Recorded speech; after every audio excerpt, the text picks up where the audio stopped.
All right. Hello, Julia and Anne.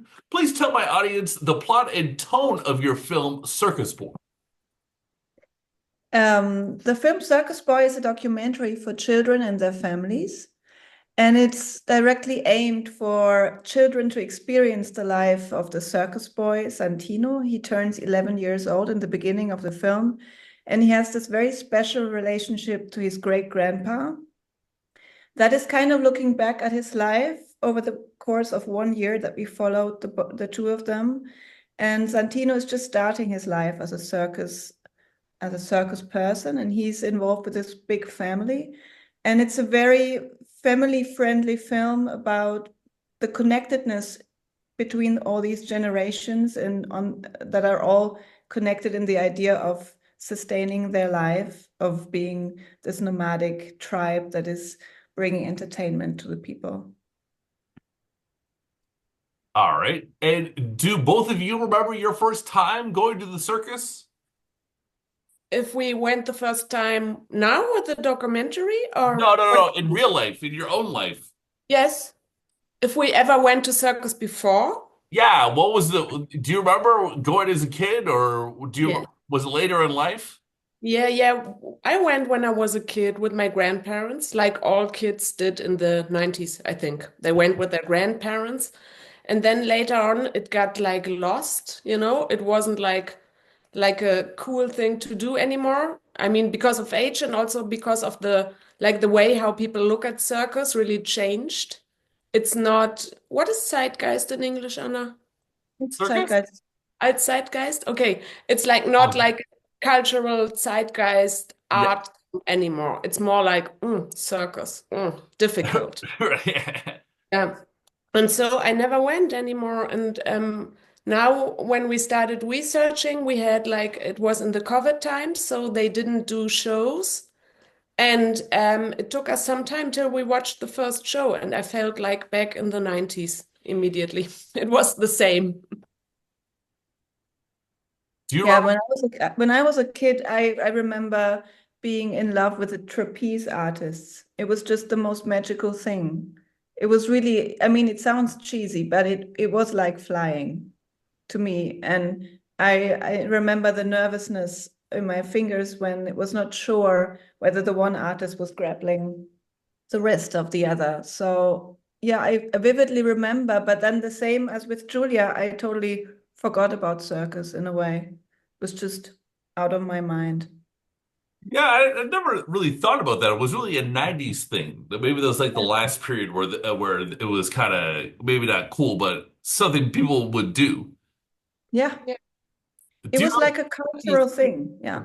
Or Yeah, 70s, 60s, or right. 50s, but not Oh, like, yeah, back yeah, then. that's neat. Do you have a favorite film about the circus? Say it again, please. Do you have a favorite film about the circus besides your own, of course?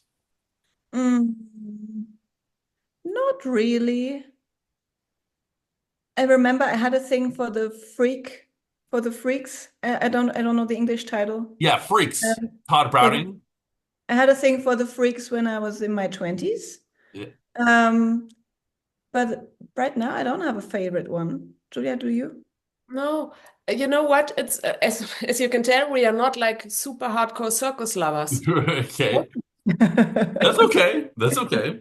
No, but it's interesting, you know, because you do a documentary on something what you don't really, it's not like a passion. Before we did like a documentary about on cowgirls, and we never did, we also didn't have a passion for cowgirls, but when we found them, we were like, oh my God, this is so insane.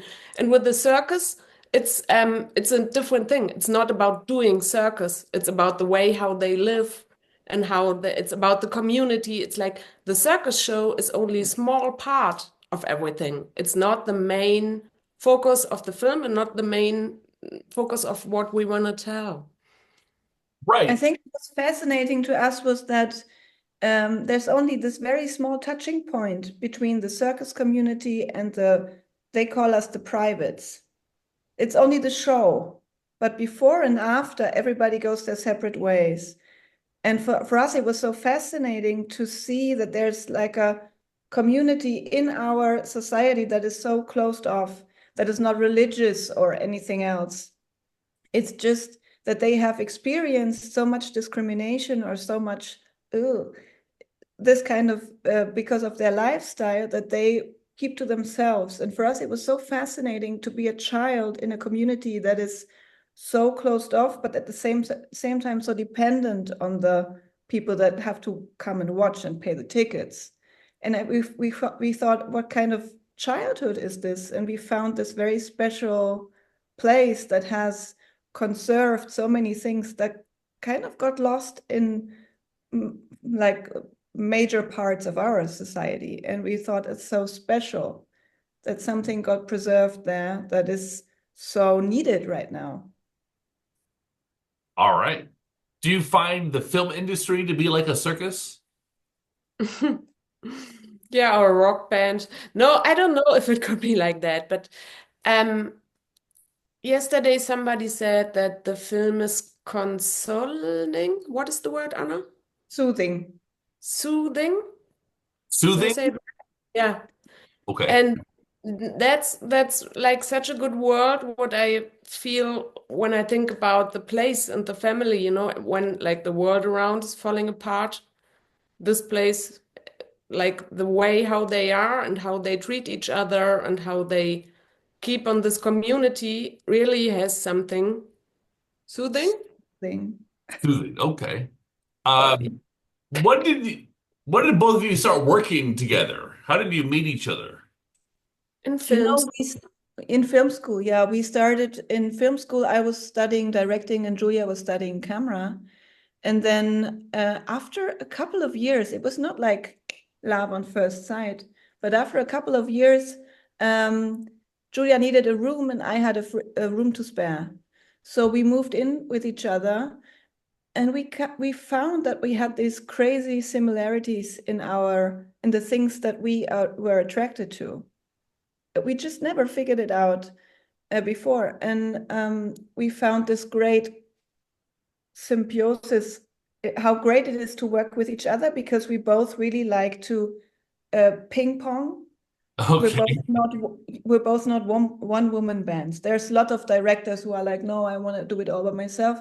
But we both feed off the energy of the other and complement each other in a way. And we just found it by coincidence and started working 15 years ago with each You other. please. What a partnership. Yeah, Yeah. we got And, lucky. Yeah, but it's also because it always takes us a long time to make a film. The first film we shot it 4 years, and the second two, and the other one now 1.5. So, so everything is very slow. okay, okay. Tell me about working with children. Can't they only work for so long in a given day? Was that a challenge? Yeah, I mean, we had experience before working with children, and we understood in the last film that it's like the children's, they put the rules. If they wanna spend time with you, show you something, tell you something, they gonna decide when. It's not gonna be us who can decide, hey, do you wanna tell us now something about your emotions or something? So we always work like we always went there like 5 days, 4 days, a couple of days, and then we hang around a lot on the place, on the circus place. And we are there, we are available. And usually they come. It always happens. Then if they're in a bad mood, they're gonna say something, no, no, I don't want to do anything. And if they, how you say, I don't know how to put it. They give you signs when they Yeah, want to do something with you. Then they're gonna show you a little bit of this and a little bit of that. And you have to be very patient and very on their flow. I see. I would love to learn more about the actor who played the grandfather because I thought he was incredibly charming. Yeah, the main thing is he's not an actor. It's a documentary, so he's real. He's Uh, real. Oh yeah, my God. he turned 80 when we were shooting the film, and he just has had this amazing larger than life that is due to the lifestyle they were living. And he's full of stories that many people would gather in several lifetimes. And he has always made a living with being a presenter, an entertainer, a storyteller. So and he grew up in a community that has a very strong oral history and a way of telling stories.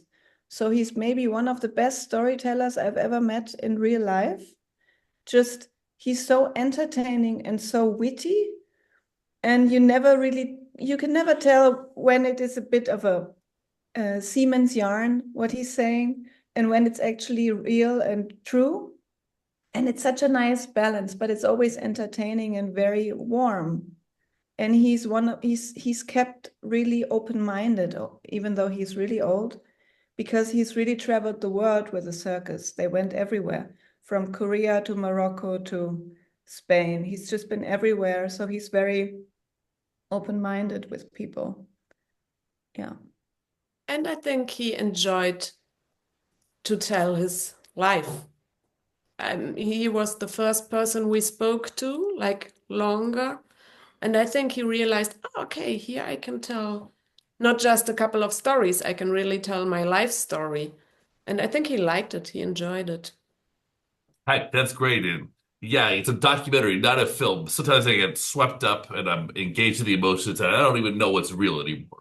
It's beautiful. No, but that's great, Right. right? It's great because in the end it's a film, you know.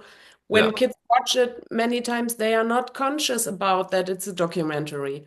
For them, it's important if they like the film, what they feel, and then they don't care about if it's a documentary or fiction film. I think maybe part of that had to do with the animation in the movie. Was that always the plan, or was that something you decided you would do in post-production? No, as Anna said, we always knew that the circus tribe or the circus people have a strong history of oral histories. It's the right word. So we knew that we were looking for a grandparent person who is going to tell their stories. And we knew very quickly that we're going to do it in animation, in animated form. So we always planned it. And so we always collected the stories while shooting and parallel already working on the animation films. So it was planned and part of the process all the time. Right. And tell me what it means for you personally to have your film play at the Berlinale. Michael, it sounds cheesy again, but it's been our dream, really. Ah, It's beautiful. very simple. I think if you go to film school in Berlin and you go to the festival as like a 20-year-old and you see the bear and you see the festival and the excitement, today I thought it's a bit like a circus when you enter the town and it's changed all into the Berlinale colors. And there's people from all over the world. It has a very special feel. So it's a dream come true. I wake up every day and I'm happy since we know that the film is going to show there. It's very simple. Lovely. All right. Well, Julia and Ann, thanks so much for your time. Is there another movie played at the Berlinale this year that you'd like to mention that maybe you want to just check out if you have time? There's this other duo. We really like the idea of a duo. There's this other duo that we worked with, and they have a film called The Siren's Call, and we're very curious to check it out because we like their work. It's gonna be great, I'm pretty sure. I love it. All right. Well, thank you so much for your time and have a great day. Hey, Michael, thank you so Thank much. you. Thanks. My pleasure.